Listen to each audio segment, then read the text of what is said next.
Hi guys, I hope you're all doing good and I hope you did well in your mains written exam for the Civil Services 2024. This video is mainly for all those mains aspirants who have just finished their mains examination and who are awaiting their results. This video is mainly to explain to you people that this is the right time to start your preparation for personality test or the interview. The next 2 months is something that you should not waste. The next 2 months is something where you should not keep thinking about your mains results. The next 2 months is the time where you explore yourself. Why do I say explore yourself is because personality test is all about yourself. How well you know yourself, how well you know your strengths and weaknesses, how well have you figured out the purpose in life, how well are you driven in life. These are the things that will get you that extra marks in the personality test. So this is a proper time for you to figure out who you are. Hence, take this next 2 months as a very good window of opportunity to learn about yourself. In the prelims and mains, you learned about what happened in India and outside. Now is the time where you start learning about yourself. So don't forget that the next 2 months are very, very crucial. But it is going to be very, very enjoyable as well, trying to learn about who you are. The next is, why am I telling that this is the right time to start your personality test preparation? The reason is, one, the students usually will start their preparation once the mains result is announced. As soon as the mains result is announced, their DAF 2 gets released and there is very little time for them to submit their DAF 2. And this time period is when the students are anxious of what to put in their hobbies. They are anxious about what to put in their DAF, that is detailed application form. Now this anxiety builds up because you are not prepared of what is going to come in the future. Now this 2 months is where you are going to look into the future and try to work upon it in the present times so that when the DAF 2 is released, you are prepared of what exactly will go into your detailed application form. That is why I am telling you this is exactly the right time to start your personality test. One more aspect is most of the institutes will start pushing in the mock interviews and other things only after the results are announced. So that is when the entire market will come alive for your personality test. And you also will start feeling thriving only at that time period. But let me tell you that will be a little too late. So this is the right time to start off. So please start off your personality test preparation. Personality test preparation should be a joyful experience rather than a preparation. The next 2 months, I am not telling you to study for 10 hours and 12 hours every day as a personality test preparation strategy. That is not the way to do it at all. The next 2 months, you are going to do something that interests you. You are going to interact with a lot of people. You are going to communicate in English language. You are going to intellectually invest in an hobby. You are going to try to do some type of a service. These are the things that you have to do, and most important of all those things is you have to start journaling. And when I say you have to start journaling, you have to start writing about yourself. When I say you have to start writing about yourself, the most important aspect is don't try to keep a diary and write expected questions in the interview. Don't do that. The moment you start writing expected questions in the interview, you will start answering like the expected answers in the interview. So that becomes another exercise like a mains exam.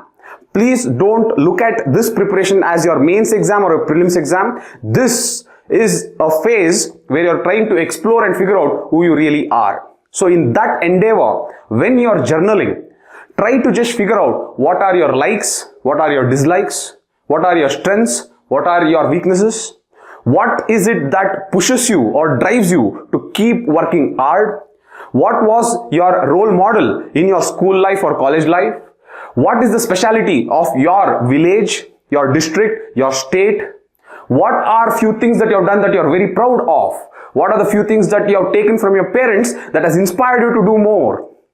What is your parents' profession and how special is it for you? And how have your parents helped when you were in the very bottom phase of your life? What about your professional life? How has the profession helped you to become a better person?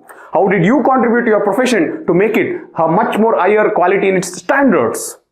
Then try to come to what is the creativity aspect of your life. What is it that interests you? What are the different aspects in life that you like doing? So these are the things that you just keep journaling each and every day. Every day, sit with a book and just figure out what you loved, what you did not like, what happened in your life. Just write it down like a normal journal. That book should talk to you and you only. And when you do that, without the mindset that you are preparing for the interview, that is when you will start realizing the true purpose. That is when you will start realizing your true strengths and your true weaknesses. And when this comes in the interview, you will be able to show the originality. And this originality matters. And that is where you are going to get that extra good marks. Otherwise, what happens is, you prepare mechanically, you are going to give template answers. When there is template answers, template marks will be given to you. So they will all end up in an average bracket of 160 to 180. If you want to get 195 plus, if you want to really get that extra edge in the interview, start preparing, and don't prepare for the sake of interview, but prepare for the sake of exploring yourself, and that is how you need to do it. So the first and the most important aspect in your entire preparation from now on is start journaling. And when I say journaling, start talking to yourself in a way of a medium called a book. And that is how you have to start the personality test. With the journaling, I would advise you to invest yourself in an intellectual activity. That intellectual activity can be anything that you like doing it. For example, it need not be the same thing that I will tell you. For example, it can be reading novels. It can be learning a foreign language. It can be anything that you like to do, but there has to be some intellectual investment in it. You cannot tell that I'm watching a series. You cannot tell that I'm watching movies. You cannot tell that I'm listening to music, because that does not have any type of intellectual investment. So try to invest in any activity that has intellectual investment in it. The reason is it has very high returns in your personality test.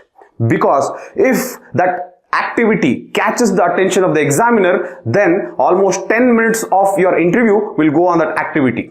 Provided that it is interesting, provided that it catches the attention, and more importantly, it is genuine. You should not put that activity unless you have truly practiced it, unless you have truly, experienced it, and unless you truly like it. So figure out that intellectual investment and do that investment right away, so that you have ample amount of time. See, most of the people would have done such activities in their childhood, in their college days, and would have left it out. So this is the time where you rejuvenate it, where you start doing it again, where you rekindle it, so that you experience it again and you try to master it. So this is the time where you start investing in an intellectual activity. Along with the journaling as well as the intellectual activity, one thing what I would like you to do is read newspapers again. Don't stop it off just because you're done with mains. Read newspapers again, but the only change that you have to do is, there you used to read the issue and try to understand the pros, the cons, and the factual aspect of it. Here, don't worry too much about the pros and cons. Develop opinions. For example, let us say simultaneous elections. What is your opinion and why? Let us say uniform civil code. What is your opinion and why? So these are the things. Should we grant the 6th schedule to the Ladakh protests that are happening, or the Ladakh's demand? So for that, see, Ladakh, develop opinions on whatever is happening. Keep a book for it and develop opinions. Basically, in the interview, they'll ask you questions of general interest. And this general interest will not be very specific. It will be very broad issue that is happening either at the national scale or at the international scale. So read the newspaper to enjoy, read the newspaper to develop opinions. That opinions can come at one go, or that opinions can come when you discuss with your friends. That is okay. When you read the issue, don't force yourself to develop the opinion there itself. Once you look at the issue or once you read the issue, make a note of that issue, and when you discuss with your friends or with your peers, then you may develop or you may crystallize an opinion. So that opinion will come with time. However, create a list of issues that are broadly happening at the national and international scale. That is very important again. Now, I did tell you that the personality test is all about how well have you figured yourself out, right? So now I will show you the UPSC notification. In the UPSC notification, there are 3 paragraphs that are very elaboratively written on what is the demand of the personality test. As you can see, I am showing you the UPSC notification, and I am also showing you the 3 paragraphs that are written in the UPSC notification. Nothing outside these 3 paragraphs I am going to tell you, and I am going to just tell you the exact demands of the personality test. By listening to this, you will understand the exact demands and you will know exactly how to prepare for the personality test. So here we go. Most of the students do not do this, so please look at it very, very carefully. I have taken the same paragraphs. The paragraphs lack structure, so what I've done, I've just taken those paragraphs and I've rearranged the points. But under any circumstances, I have not changed any word and I have not included any word in this particular text what I'm going to show you next. The reason I have not changed anything is because I want you to authentically see what the demand of the personality test is and understand how to orient yourself to prepare for this personality test. So I hope you are ready. Let us go point by point, break down these 3 paragraphs and go point by point and try to understand what exactly is the demand of the personality test for the upcoming UPSC Civil Services examination. The first point reads, the candidate will be interviewed by a board who will have before them the record of the candidate's career. This is what they are talking about, the detailed application form. Hence, detailed application form, your reflection of your personality is in their hands. So be very, very careful of what you enter in your DAF, that is DAF. Most of the people want to impress the board by putting extravagant words there. Don't do that.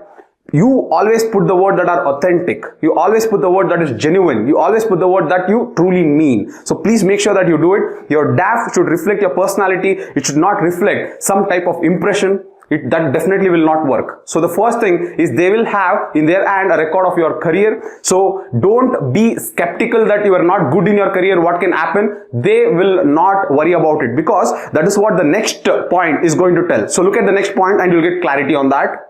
The next point reads, the object of the interview or personality test is to assess the personal suitability of the candidate for a career in public service by a board of competent and unbiased observers. Please internalize this. A lot of people themselves are biased before going to the interview. What if I get that board? What if I get this board? What if they judge me on my marks that I have? What if my DAF is not heavy, it is very light? These are the things that you people are biased. They are not biased. So when you go to the personality test, go with a very clear mind. They are not sitting there to just judge you outrightly.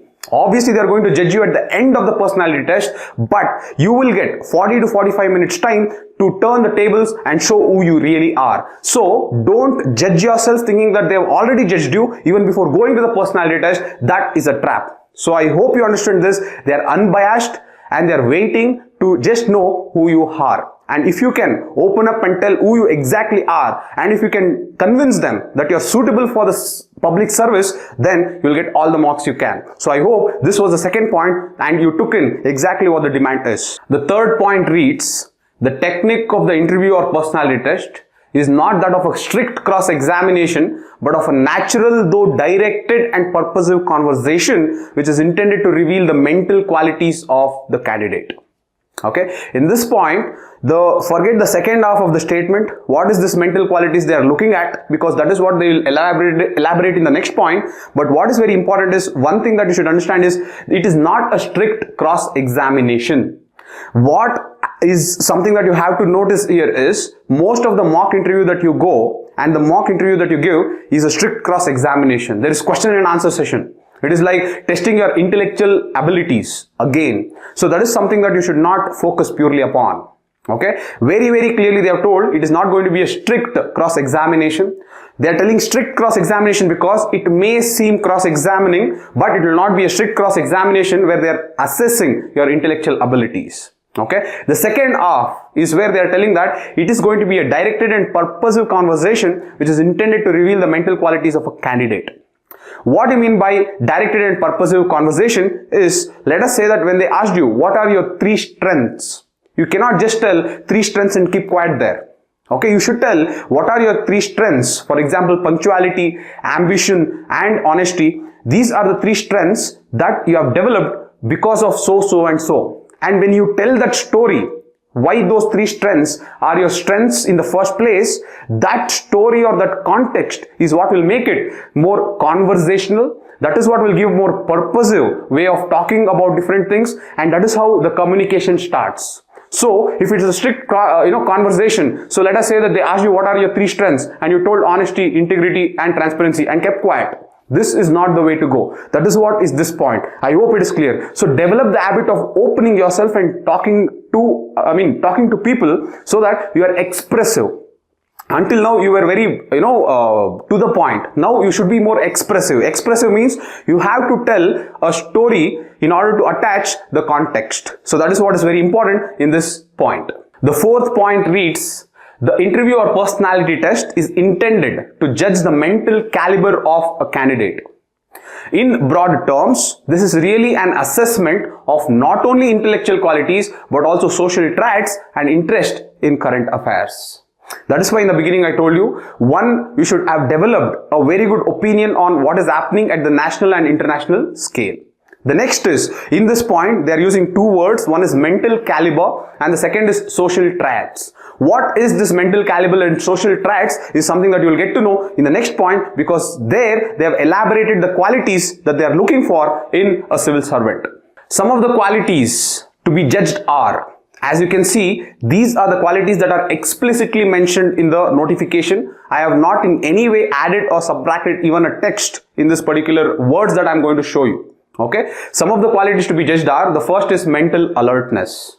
When they say mental alertness, it is not about how quick you reply. That is not the mental alertness. Mental alertness is trying to listen to the question carefully to understand the nitty-gritties of the question, trying to express your opinions such that you are understanding the question exactly. The next is, you have to be alert for the changing circumstances. Changing circumstances can be from one question that is talking about your profession, the next question can go completely opposite direction to your personal life. So when it keeps changing, how well can you handle yourself? That shows your mental alertness. So mental alertness is not about how quick you give the response. It is always about how carefully you are listening to them and how carefully you are reacting to them. So I hope you understood what is mental alertness. The second is the critical powers of assimilation. What do you mean by critical powers of assimilation? It means how you can take a topic, break the topic into understandable components, analyze them and put it back. Okay, your ability to take a topic that can be a complex topic also, you can take the topic, cut the topic into understandable components and put it back, shows how well you can analyze an issue.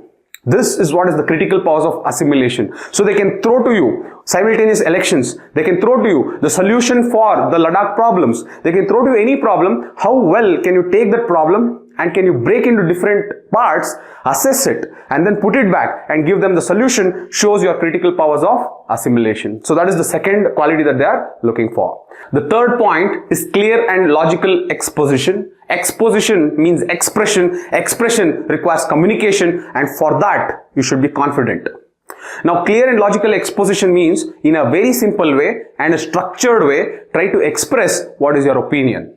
This is very, very important. Most of the students neglect this part of their preparation because they feel that it is all about showing their intellectual abilities. No. It is also about showing how well you can communicate with everyone. You can also show that how well your communication is, that it will be received by everyone. That shows your personality as well. So communication is a very important pillar in your preparation, and for that, make sure from today onwards, every day, at least half an hour to 1 hour, try to talk in front of the mirror or ask your parents, your peers or your brothers or sisters to ask you questions and try to answer them in a very formal way. Don't worry about whether they laugh at you. Don't worry about they judge you. Just speak in a formal way, visualizing that you're speaking in front of the board. Doing this is very, very important because this quality can become a very important pillar to score good marks. My students who have consistently scored 200 plus have always had very good, exceptional expressive abilities. That is, they express, they communicate very, very well. So that doesn't mean that you cannot. You just have to practice confidently and you can do it. So that is the next, this is the quality that is very important. That is clear and logical exposition. The next is balance of judgment. Balance of judgment shows fairness in your decision.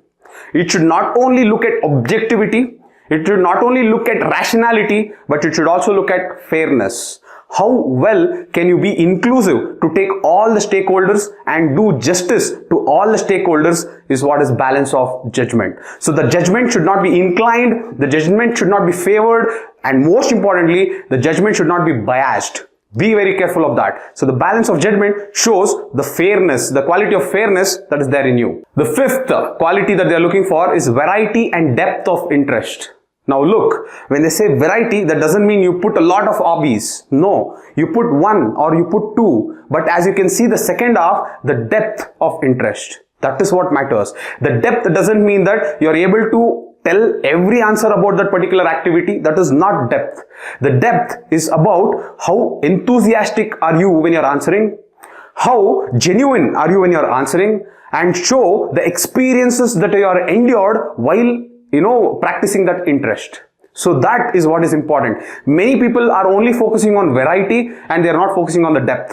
Variety is good, but it need not be compulsorily 3, 4, 5. Even 2 is a variety. But if you can show depth in those 2, and if the 2 are really eye-catching to the examiner, to the person, to the board member, that means that you have won the game. So make sure that you have 2 very nice qualities or very nice hobbies, very nice leadership skills, very nice achievements, something that is really eye-grabbing to the personality test members or the board members or the chairman, so that catches their attention and they are able to ask more questions on that. The sixth is ability for social cohesion and leadership.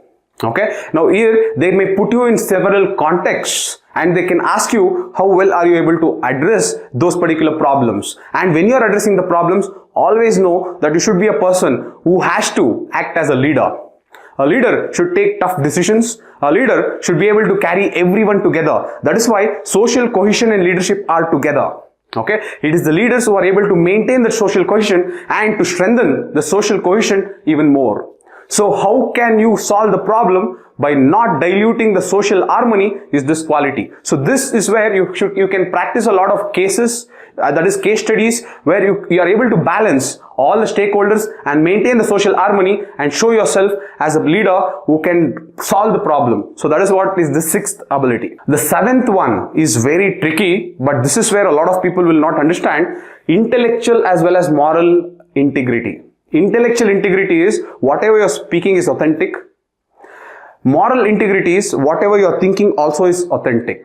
So these are the things that we have written in our GS4 paper in ethics and integrity, but these are the things now you have to practice. The reason is, from the start of the interview till the end of the interview, you have 45 minutes. In that 45 minutes, let us say that you're speaking in one way, but they can understand that you're thinking in another way. It shows inconsistency. And when there is inconsistency in what you think and what you talk, that shows that you have failed. You have a very flawed personality. So be very, very careful. There should not be any inconsistency in your stance. There should not be any inconsistency in your values. There should not be any inconsistencies in the way you think and the way you talk. There should not be any case like that. This usually happens. What happens is, in that spur of the moment, we try to take a stand that we truly do not want to. So later on, when we are talking about something else, the values shown is very different from what we initially took. This shows that there is completely divergence in values that this aspirant is showing us. So that is something that you should not do. And that is what is the intellectual and moral integrity. There should be consistency in both from the beginning to the end. This requires practice. This requires a lot of mocks. So overall, I have shown you the 7 important qualities that the UPSC board is looking for in an aspirant. So I can conclude that they are looking from these 7 parameters to check the suitability of you as a civil servant or a public servant. So always have these values written in your room and keep practicing them. Okay, practicing them does not mean mechanically. Try to internalize them organically in your everyday life from now on till the next 2 months, and that will help you a world of good. The last point I want to highlight is, as you can see, the candidates are expected to have taken an intelligent interest not only in their special subjects of academic study, but also in the events which are happening around them within and outside their state or country, as well as in modern currents of thought and in new discoveries which should rouse the curiosity of well-educated youth. Okay, so this is where you have to be well versed with a newspaper. Now people will tell you to read 2 or 3 newspapers every day. I would not suggest you to do that. That again becomes mechanical. Try to read any one newspaper till your personality test date is announced. When your date is announced, 2 weeks before the date, start reading 3 newspapers. That should be enough. Until 3 weeks before your personality date, if you keep reading 3 newspapers, it is of no use. because they are not going to ask you such specific level of current affairs from 3 months before your personality date. That is not going to happen. So you're reading one newspaper to understand the broader issues happening around you, and the moment you move towards the personality test, try to read 3 newspapers so that you also understand the specific news around you. So what you can do is 2 newspapers for national and international affairs and 1 newspaper for your local news. That is your whichever state you are coming from or whichever district that you are coming from. If there is a local newspaper, read that. So that should happen 2 weeks before your personality date. Right now, I would not tell you to read unless there is some important and broader issue that is happening in your state, your district or your village. That is something that you have to know. So this was the information that I wanted to share with you.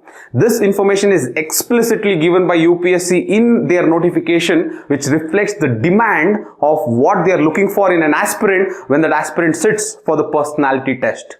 So I hope you understood the importance of personality test and what values and what qualities that they are looking for in the personality test. Please don't get engulfed in that intellectual competency. You should also work on your communication, your values and the qualities that they are seeking for. So I hope this was helpful. Start your preparation from now on and make it a joyful experience. Every day 2 to 3 hours. That is more than enough for the next 2 months. Don't try to get into that rush once the mains results are announced. Try to start from now on. Most of the students may ask me that what if I don't clear? It really doesn't matter. If you want to clear this exam in this or the next attempt, you have to prepare for personality test. You have to understand yourself better, and for that, this is the right time to do it. So start doing it irrespective of what is going to happen in the future. That is what is going to happen in the results. So this is my advice to each and every one of you. Start preparing for personality test and enjoy doing it, because that will help you understand yourself much more better. I will come back again guys with much more content that will help you in your UPSC preparation. Until then, please like, share and subscribe this video, and I'll see you again guys. Thank you so much. Bye.